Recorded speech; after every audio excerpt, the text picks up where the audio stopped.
Қайырлы күн достар, менің каналыма қош келдіңіздер. Бүгін қазақ халқының ұлттық тағамдарының бірі жау жүрек тағамын дайындайтын боламыз. Видеоны соңына дейін қарамас бұрын менің каналыма тіркелуді ұмытпаңыз. Жау жүрек тағамын дайындау үшін бізге бауыр қажет, қойдың іш майы керек. Қойдың іш майы дейді, немесе шар майы деп айтады. Содан соң сүт қажет.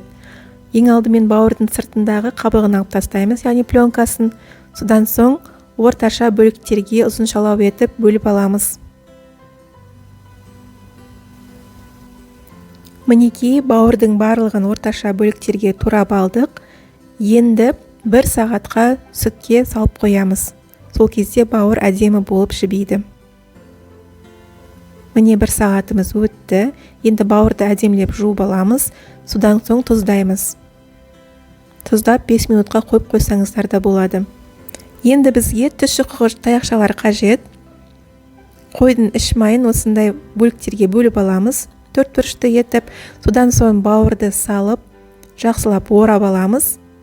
Және тұшыққыштың көмегімен түйреп қоямыз. Мінекей дайын болды. Енді барлығын осылай жасап шығамыз.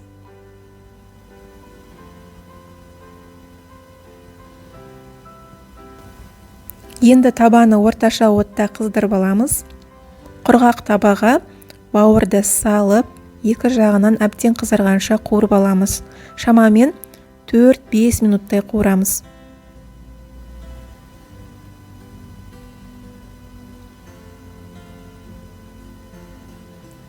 Екі жағынан аудара отырып қуырып болған соң, қақпағын жауып, бауырды 10 минуттай толығымен піскенше бұқтырып аламыз.